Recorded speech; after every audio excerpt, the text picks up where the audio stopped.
या so hello dear student. तो आज के लेक्चर में मैं आप लोगों को एक्सप्लेन करूंगा एक्यूरेसी, प्रिसीजन और टाइप्स ऑफ एरर। ओके, तो सबसे पहले देखते हैं कि एक्यूरेसी क्या होता है। तो ये होता है dear student, it refers to the closeness of a measurement to true value of a physical quantity. मतलब किसी भी फिजिकल क्वांटिटी का जो आपका मेजरमेंट होता है वो ट्रू वैल्यू के कितने क्लोज है। ठीक है, ट्रू वैल्यू क्या होता है आपका एग्जैक्ट वैल्यू, एग्जैक्ट वैल्यू के कितने क्लोज हो आप, वही आपका एक्यूरेसी होता है। जितना एग्जैक्ट वैल्यू के क्लोज होगे उतना ज़्यादा आपका क्या होगा, एक्यूरेसी होगा। ओके, तो इसे जस्ट मैं थोड़ी देर में एक एग्जांपल के हेल्प से मैं आप लोगों को एक्सप्लेन करूंगा। ओके, एक्यूरेसी और प्रिसीजन को अभी आप देख लो। ये definition that it refers to the closeness of a measurement to true value of a physical quantity. Okay, अब डियर स्टूडेंट एक और टर्म्स होता है दैट इज लिस्ट काउंट। तो हम लोग देखते हैं ये लिस्ट काउंट क्या होता है। तो लिस्ट काउंट देखो क्या होता है आपका। List count the smallest value that can be measured by an instrument. तो डियर स्टूडेंट किसी भी इंस्ट्रूमेंट का एक लिमिट होता है जहाँ तक कि वो एग्जैक्ट मेजर कर पाए, एक्यूरेट मेजर कर पाए। तो जो स्मॉलेस्ट वैल्यू कोई भी इंस्ट्रूमेंट मेजर कर पाएगा उसी को हम लोग लिस्ट काउंट बोलते हैं। ठीक है, जैसे आप यहाँ देखो, एक जो आप स्केल यूज करते हो, ठीक है, उसमें ऐसा मार्किंग होता है आपका 0, 1, 2 सेंटीमीटर में। ठीक है, अब देखो ये 0 है, ये 1 है, मतलब 0 उसके बाद ये आपका क्या 1 सेंटीमीटर। इसके बीच देखो आपका 10 डिवीजन है कि नहीं। तो 10 डिवीजन है तो इसका लिस्ट काउंट क्या होगा। मतलब आप देखो 10 डिवीजन है, मतलब 1 सेंटीमीटर डिवाइडेड बाय 10, मतलब 0.1 सेंटीमीटर तक ये मतलब एग्जैक्ट मेजर कर पाएगा। ठीक है, तो यही आपका इसका 0.1 सेंटीमीटर क्या हो जाएगा, लिस्ट काउंट हो जाएगा। लिस्ट काउंट क्या होता है आपका, देखो यहाँ scale reading divided by number of division. तो यहाँ आपका स्केल रीडिंग क्या है, 0 से 1, या आप 1 से 2 भी ले सकते हो। तो 0 से 1 या 1 से 2, ये कितना आपका लेंथ कितना है, ये गैप 1 सेंटीमीटर का है, और इसके बीच नंबर ऑफ डिवीजन कितना है 10। तो 1 सेंटीमीटर डिवाइडेड बाय 10 क्या होगा आपका 0.1 सेंटीमीटर। मतलब एक गैप या एक आपका जो ये छोटा मार्किंग है वो कितने दूरी पे है, 0.1 सेंटीमीटर पे। ठीक है, और उसके बाद 0.2 सेंटीमीटर पे दूसरा आपका मार्किंग है, ये छोटा वाला। ठीक है, मतलब ये एग्जैक्टली 0.1 सेंटीमीटर तक ये मेजर कर पाएगा। ठीक है, मतलब ये कि और 0.1 सेंटीमीटर से छोटा ये एग्जैक्टली मेजर नहीं कर पाएगा, एग्जैक्टली ये 0.1 सेंटीमीटर तक ही मेजर कर सकता है। आई बात समझ में, उससे छोटा ये मेजर नहीं कर पाएगा। अब डियर स्टूडेंट आगे देखते हैं प्रिसीजन। प्रिसीजन क्या होता है, तो precision refers to the closeness of the set of values. Suppose आप किसी भी फिजिकल क्वांटिटी को मेजर कर रहे हो। ठीक है, मान लेते हैं आप मास को मेजर कर रहे हो, एक कोई अमाउंट है उसके मास को आप मेजर कर रहे हो। तो आप क्या करते हो, उसे 3, 4 या 5 बार आप मेजर करते हो, उसका 3, 4, 5 रीडिंग लेते हो, 4 या 5 रीडिंग लेते हो। तो आपका जो 4 या 5 रीडिंग आता है वो आपस में कितना क्लोज है, वही आपका प्रिसीजन होता है। ठीक है, जस्ट मैं इसे एग्जांपल के हेल्प से अभी मैं क्लियर कर दूंगा आपको एक्यूरेसी और प्रिसीजन। अभी बात इतना आप समझो कि precision refers to the closeness of set of value. एक सेट ऑफ वैल्यू आपस में कितना क्लोज है, वही होता है आपका प्रिसीजन। और प्रिसीजन आपका डियर स्टूडेंट लिस्ट काउंट पे डिपेंड करता है। मतलब ये कि the smaller the list count greater is the precision. किसी भी इंस्ट्रूमेंट का जितना छोटा लिस्ट काउंट होगा उसका प्रिसीजन उतना ज़्यादा होगा। ठीक है, आई बात समझ में। अब डियर स्टूडेंट जैसे मैंने आपको यहाँ बताया था लिस्ट काउंट, यहाँ मैं लिख देता हूँ। यहाँ आपका जो लिस्ट काउंट था कितना था, स्केल रीडिंग कितना है 0, 1, 2, मतलब आपका ये 1 सेंटीमीटर है, और नंबर ऑफ डिवीजन 10, मतलब ये कितना मेजर कर रहा है आपका 0.1 सेंटीमीटर। इससे छोटा ये मेजर नहीं कर सकता है। ठीक है, तो इसका लिस्ट काउंट क्या हो गया 0.1 सेंटीमीटर। ओके, तो वही है the smaller the list count greater is the precision. जितना स्मॉलर आपका लिस्ट काउंट होगा उतना ज़्यादा आपका प्रिसीजन होगा, उतना ग्रेटर प्रिसीजन होगा। ठीक है, अब जैसे मैं आपको एक एग्जांपल के हेल्प से एक्यूरेसी और प्रिसीजन एक्सप्लेन कर रहा हूँ। देखो कोई मास है, ठीक है, कोई आपका मास है जिसका एग्जैक्ट वैल्यू कितना है, या ट्रू वैल्यू मैं आपको बोलूँ, जिसका ट्रू वैल्यू जो है उस मास का ट्रू वैल्यू ऑफ वेट। ठीक है, वेट मेजर हो रहा है यहाँ पे,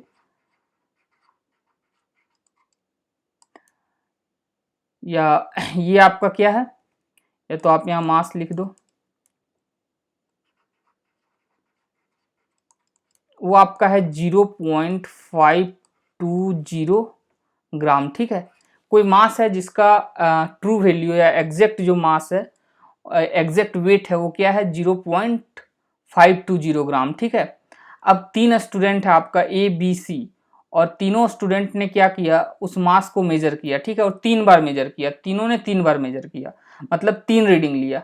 M1 ने मेजर किया, पहले बार में उसका आया 0.52 ग्राम, दूसरे बार में आया 0.51 ग्राम, तीसरे बार में आपका आया 0.50 ग्राम। ठीक है, और इसका एवरेज क्या आ गया 0.51 ग्राम। ठीक है, बी ने मेजर किया तो पहली बार में उसका आया 0.516 ग्राम, दूसरे में आया 0.515 ग्राम, और तीसरे में आया 0.514 ग्राम। ठीक है, इसका एवरेज क्या आ गया 0.515 ग्राम, ये तीनों का एवरेज। ठीक है, और सी ने जो मेजर किया वो 0.521 ग्राम मेजर किया, दूसरा रीडिंग उसका था 0.520 ग्राम, और तीसरा रीडिंग था 0.520 ग्राम। ठीक है, मतलब तीनों ने 3 बार मेजर किया, और तीनों ने 3-3 रीडिंग रिपोर्ट किया, और तीनों का एवरेज मैंने सेपरेटली यहाँ लिख दिया है। ठीक है, अब मैं डियर स्टूडेंट पहले एक्यूरेसी की बात करता हूँ। तो एक्यूरेसी के लिए हमें क्या देखना होगा कि ट्रू वैल्यू के कितना क्लोज है इसका एवरेज मास जो इन्होंने कैलकुलेट किया है।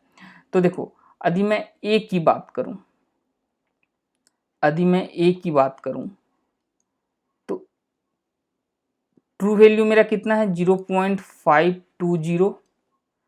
ठीक है, और ए ने कितना यहाँ पे मेजर किया है, यहाँ देखो आप, ए ने मेजर किया है, इसका एवरेज आ रहा है 0.51। ठीक है, इक्वल टू, देखो ये क्या आ गया इसका 0.01, ये आपका क्या आएगा 0.01 ग्राम। ठीक है, ये इसका डिफरेंस आया। ओके, अब देखो डियर स्टूडेंट, यदि मैं बी की बात करता हूँ, तो बी का क्या होगा, यही ट्रू वैल्यू क्या है, ये तो चेंज नहीं होगा 0.520, मतलब जो एग्जैक्ट उसका वेट है या मास है वो 0.520 है। और बी ने कितना मेजर किया, बी ने देखो मेजर किया 0.515। ठीक है, तो ये कितना आ गया इसका, ये आपका आ जाएगा 0.005 ग्राम। ठीक है, इतना इसका डेविएशन हुआ। सी का देखते हैं क्या डेविएशन हुआ है। सी का तो डियर स्टूडेंट ये तो वही है 0.520 माइनस 0.520, इसका क्या आ रहा है एवरेज 0.520 आ रहा है, तो ये क्या आ गया 0.000 ग्राम।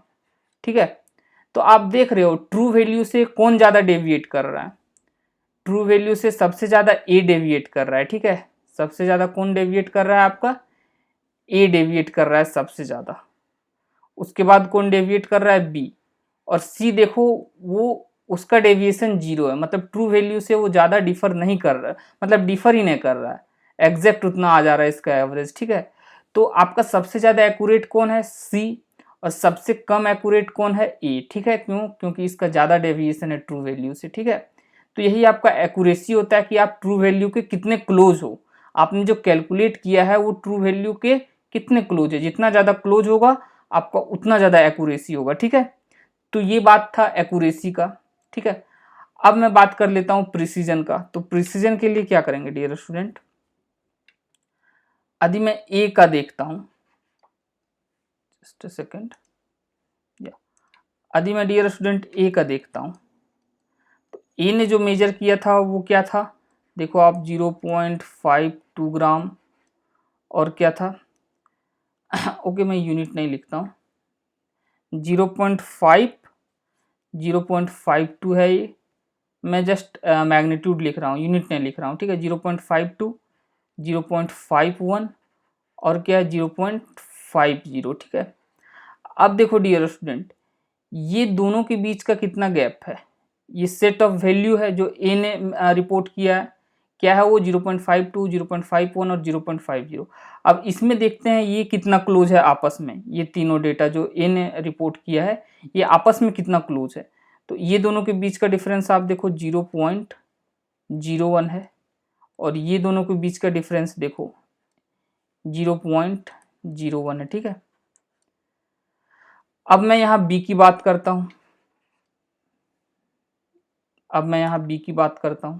ओके। तो b का क्या है, इन्होंने रिपोर्ट किया था 0.516, ओके, और क्या रिपोर्ट किया था 0.515, और क्या था 0.514, ठीक है। अब देखो इसके और उसके बीच का क्या डिफरेंस है, इसके और इसके बीच का क्या डिफरेंस है बताओ आप। ये आपका आ रहा है 0.001, इसके बीच का डिफरेंस क्या है, ये भी आपका आ रहा है 0.001, ठीक है। यही मैं सी का देखता हूँ, यदि मैं सी का देखता हूँ तो सी का क्या है आपका, इन्होंने क्या रिपोर्ट किया था 0.521, 0.520, 0.520, ठीक है। तो इसके बीच का क्या है आपका गैप, ये आपका है 0.001, और इसके बीच का क्या गैप है, ये आपका 0.000 है, मतलब ये पूरा क्लोज है उसके, ठीक है, ट्रू वैल्यू के। तो अब देखो डियर स्टूडेंट, अब मैं प्रिसीजन का बात करता हूँ। तो प्रिसीजन क्या था, सेट्स ऑफ वैल्यू कितना क्लोज है आपस में। तो 0.52, 0.51 या 0.50 ये कितना क्लोज है, इससे ज़्यादा क्लोज बी है, इसमें 0.01 का है, इसमें देखो क्लोजनेस क्या है 0.001 का है, और उससे भी ज़्यादा क्लोज आपका सी है, एक में 0.001 है, एक में बिल्कुल जीरो है, ये तो पूरा क्लोज है। मतलब सबसे ज़्यादा प्रिसाइज कौन हुआ, सी हुआ, ठीक है, उससे कम बी और उससे भी कम ए। तो ये था डियर स्टूडेंट एक्यूरेसी और प्रिसीजन, ठीक है। तो प्रिसीजन कैसे मैंने बताया कि सेट्स ऑफ वैल्यू जितना आपस में क्लोज होगा उतना ज़्यादा प्रिसाइज होगा, ठीक है। तो यदि जस्ट मैं यहाँ कंक्लूजन लिखूँ, यदि मैं आपको कंक्लूजन लिख दूँ कि इतना मैंने बताया, तो इससे क्या आपका कंक्लूजन हुआ, ओके। तो डियर स्टूडेंट सबसे पहला आपका ये है कि यदि मैं ए की बात करूं तो ये ना तो बहुत ज़्यादा प्रिसाइज था, नाइदर प्रिसाइज,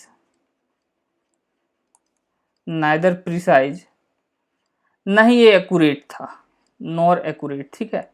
ये ना ही प्रिसाइज था ना ही एक्यूरेट था। अब देखो मतलब आपस में ही ये काफ़ी ज़्यादा डेविएट हो रहा है, ये इसका डेटा 0.52, 0.51, 0.50, ठीक है। मैं यहाँ जस्ट रिलेटिवली बता रहा हूँ, ए और बी और सी ये तीनों को मैं आपस में कंपेयर कर रहा हूँ और फिर बता रहा हूँ कौन ज़्यादा एक्यूरेट है, कौन ज़्यादा प्रिसाइज है, ठीक है।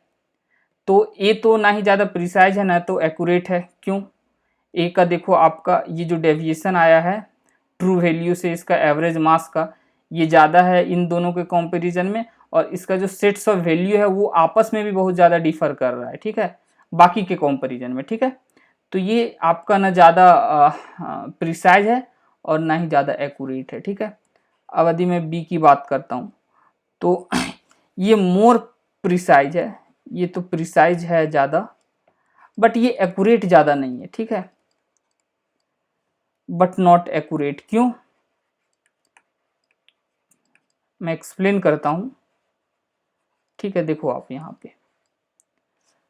यहाँ देखो, जस्ट अ सेकंड, या ये देखो आप बी की मैं बात कर रहा हूँ, तो ये डिफर कर रहा है ट्रू वैल्यू से कुछ, तो इतना एक्यूरेट नहीं है सी के कंपैरिजन में। ये प्रिसाइज है क्योंकि इसमें आपका देखो आपस में ज़्यादा डेविएशन नहीं है सेट्स ऑफ वैल्यू में, ये बहुत ही क्लोज है एक दूसरे के, 0.001 और 0.001 है, ठीक है। तो ये आपका, इसे आप प्रिसाइज बोल सकते हो कंपैरेटिवली, ठीक है। और यदि मैं सी की बात करूं तो सी आपका प्रिसाइज भी है और एक्यूरेट भी है, ये बोथ प्रिसाइज एंड एक्यूरेट, ठीक है। क्यों, आप देखो, आप यहाँ देखो, ये प्रिसाइज है, बहुत ज़्यादा क्लोज है आपस में इसका सेट्स ऑफ वैल्यू, और एक्यूरेट तो है ही, देखो आप यहाँ 0.000 का मतलब ये बिल्कुल एग्जैक्ट आ गया है, इसलिए ये आपका एक्यूरेट भी है, ठीक है, ओके। तो अब देखते हैं आगे errors in a measurement, okay dear student. तो क्या होता है कि जब भी आप मेजरमेंट करते हो तो कुछ ना कुछ एरर आता है कि नहीं। मतलब जो ट्रू वैल्यू होता है, उसका एग्जैक्ट वैल्यू होता है, उससे कुछ ना कुछ डेविएशन आपको मिलेगा, तो उसी को बोलते हैं हम लोग एरर। तो आपका एरर क्या होता है, एरर क्या होता है, एरर जो होता है डियर स्टूडेंट, आपका होता है true value minus measured value. क्या होता है, true value minus measured value, इसी का डिफरेंस, ठीक है। मतलब उसका जो एग्जैक्ट वैल्यू है और आपने जो मेजर किया और जो डिफरेंस आया, उसी को हम लोग बोलते हैं error. Okay, true value minus measured value, ये आपका एरर है, याद रखना आप। उसके बाद देखते हैं डिफरेंट टाइप्स ऑफ एरर। तो सबसे पहला आपका कांस्टेंट एरर। तो कांस्टेंट एरर क्या होता है डियर स्टूडेंट, तो कांस्टेंट एरर आपका क्या होता है, आप बताओ, कांस्टेंट एरर क्या होता है। तो ये आपका जो कांस्टेंट एरर होता है डियर स्टूडेंट, ये सारे ऑब्जर्वेशन को सेम अमाउंट से अफेक्ट करता है, ठीक है। मतलब मैं यहाँ लिख सकता हूँ अफेक्ट, या ये जस्ट यहाँ लिखा हुआ होगा, जस्ट अ सेकेंड, अच्छा ये लिखा हुआ नहीं है, ओके जस्ट। तो ये आपका क्या है डियर स्टूडेंट, एक मिनट,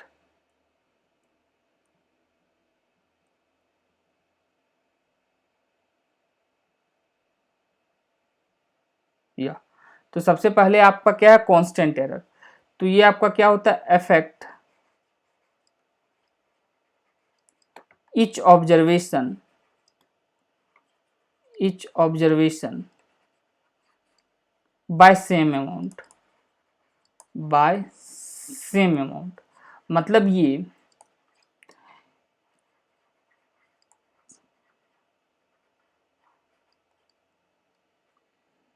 ठीक है, तो affect each observation bye same amount, मतलब ये कि सपोज ट्रू वैल्यू आपका है 4 एम्पियर, ठीक है। तो जब आपने मेजर किया, जस्ट मैं एक एमीटर की बात कर रहा हूँ, ठीक है। आपने एक एमीटर से करंट को मेजर किया, सपोज करंट का मेजर आपका वैल्यू है, true value exact value 4 ampere, but वो शो करेगा कितना, 5 एम्पियर। यदि 6 है तो 7 करेगा। मतलब ये कि हर बार 1 एम्पियर आपका ज़्यादा दिखाएगा, ज़्यादा शो करेगा, ठीक है, सेम अमाउंट, मतलब 1 एम्पियर ज़्यादा शो करेगा। तो ये आपका होता है कांस्टेंट एरर। मतलब ये आपका फॉल्टी इंस्ट्रूमेंट आप यूज़ करोगे तो उसके कारण ये होता है, ठीक है। मतलब आपने एक एमीटर ले लिया और जब आपने उसे सर्किट में कनेक्ट नहीं किया है, फिर भी यदि वो 1 एम्पियर शो कर रहा है, आई बात समझ में। आपने उसे सर्किट में कनेक्ट भी नहीं किया है और 1 एम्पियर शो कर रहा है, तो क्या होगा जब आप उसे कनेक्ट करोगे सर्किट में, अगर सर्किट में 2 एम्पियर का करंट फ्लो कर रहा है तो आपको 3 एम्पियर शो करेगा। क्यों, क्योंकि 1 एम्पियर तो वो शो कर रहा था जब जीरो करंट फ्लो कर रहा था, उस समय भी 1 एम्पियर शो कर रहा था ड्यू टू फॉल्टी इंस्ट्रूमेंट, ठीक है। तो हमेशा जितना आपका ट्रू वैल्यू होगा उससे 1 ज़्यादा दिखाएगा। तो ये आपका होता है कांस्टेंट एरर, ठीक है। उसके बाद आपका डियर स्टूडेंट है सिस्टमेटिक एरर। तो ये क्या होता है, इसमें क्या होगा dear student, tends to occur in one direction either positive और नेगेटिव। मतलब ये कि इसमें क्या होगा, सिस्टमेटिक एरर में आपका ये टेंडेंसी होगा कि वो शो करे एक ही डायरेक्शन में, एरर आपका वन डायरेक्शन में शो करे। यदि आपका एग्जैक्ट वैल्यू है, तो यदि आपका एग्जैक्ट वैल्यू करंट का सपोज 5 एम्पियर है, तो या तो वो 6 दिखाएगा या तो 7 दिखाएगा, ठीक है। और फिर मेजर करोगे तो अगेन आपको कुछ इंक्रीमेंट ही दिखाएगा या तो डिक्रीमेंट दिखाएगा, आई बात समझ में। या तो पॉजिटिव दिखाएगा या तो नेगेटिव दिखाएगा। यदि 5 है तो 5.1 दिखाए, 5.6 दिखाए, ठीक है। या तो क्या दिखाएगा, नेगेटिव डायरेक्शन में, मतलब उससे कुछ कम, या तो 4.9 एम्पियर दिखाए, 4.8 एम्पियर दिखाए, ठीक है। मतलब ये कि वो नेगेटिव डायरेक्शन में शो करेगा, या तो पॉजिटिव या तो नेगेटिव, कोई एक ही डायरेक्शन में आपका एरर शो करेगा, ठीक है। तो ये होता है आपका सिस्टमेटिक एरर। तो सिस्टमेटिक एरर का भी आपका 4 टाइप होता है, ठीक है। कितना होता है, 4 टाइप का। तो पहले होता है आपका इंस्ट्रूमेंटल एरर। तो ये इंस्ट्रूमेंटल एरर क्या होता है, ड्यू टू इनबिल्ट इफेक्ट। ये आपका क्यों होता है, ड्यू टू आपका इंस्ट्रूमेंट में कोई इनबिल्ट डिफेक्ट हो, उसके कारण आपका ये दिखाएगा इंस्ट्रूमेंट इंस्ट्रूमेंटल एरर, ठीक है, ड्यू टू इनबिल्ट डिफेक्ट, या तो आप बोल सकते हो wearing of metre scale. Just मैं एक आपको एग्जांपल देता हूँ कि कोई मीटर स्केल है वो वियर ऑफ हो गया है, ठीक है, वियरिंग ऑफ मीटर स्केल, कोई मीटर स्केल क्या हो गया आपका, वियर ऑफ हो गया है, तो उसके कारण भी आपको जो एरर शो होता है, ऐसे टाइप्स के एरर को हम लोग क्या बोलते हैं, इंस्ट्रूमेंटल एरर, ठीक है। तो ये है आपका इंस्ट्रूमेंटल एरर। उसके बाद है आपका दूसरा इनपरफेक्शन इन एक्सपेरिमेंटल टेक्निक। ये आपका हो गया। तो ये आपका डियर स्टूडेंट होता है due to limitation of the experimental arrangement. ये क्यों होता है आपका, due to limitation of experimental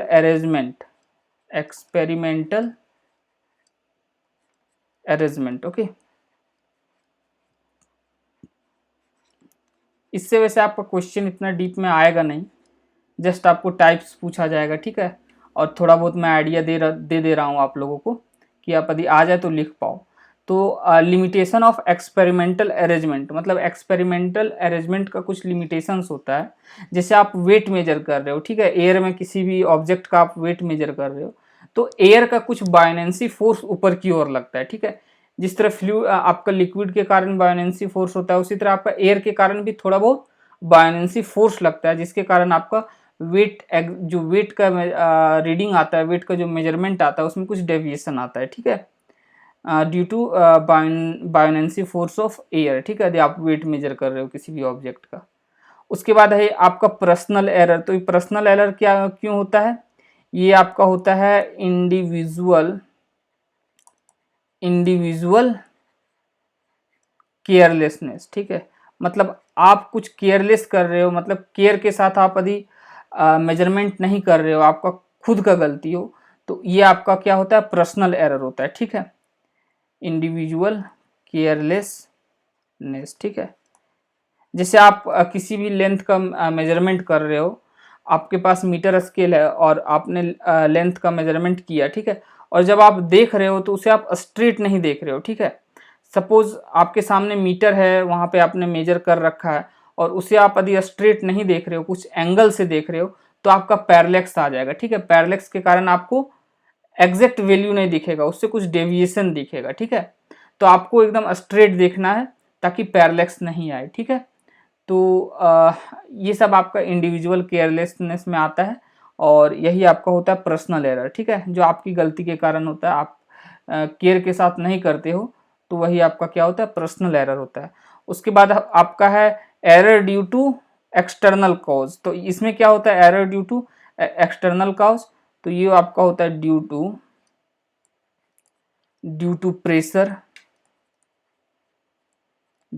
pressure, temperature, और आपका क्या होता है, टेम्परेचर या तो विंड, ठीक है, ये चीजें हैं। तो इसके कारण आपका जो एरर आता है वो एक्सटर्नल कॉज क्या होता है, error due to external cause. जैसे आप जिस स्केल से आप मेजर कर रहे हो, ठीक है, वो मेटल का है, तो यदि टेम्परेचर ज़्यादा है तो वो स्केल खुद आपका एक्सपेंड कर जाता है, ठीक है, तो expansion of the scale due to temperature.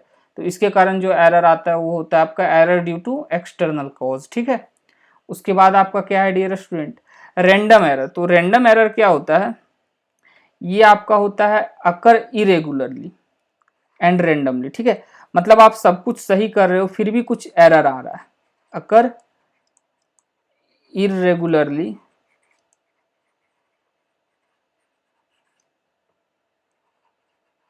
And at random,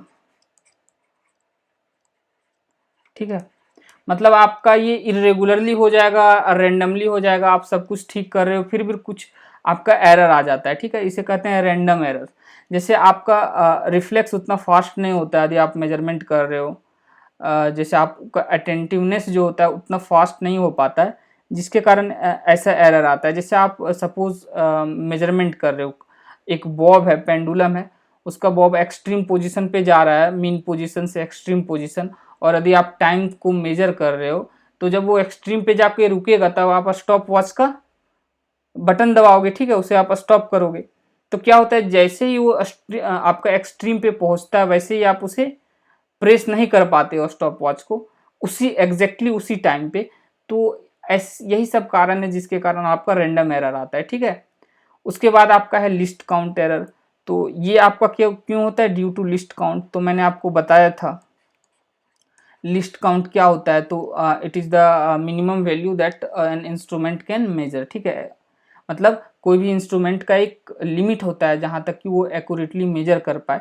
तो वही मिनिमम वैल्यू जहाँ तक कि एक इंस्ट्रूमेंट मेजर कर पाए एक्यूरेटली, वही आपका लिस्ट काउंट होता है। तो इसके कारण जो एरर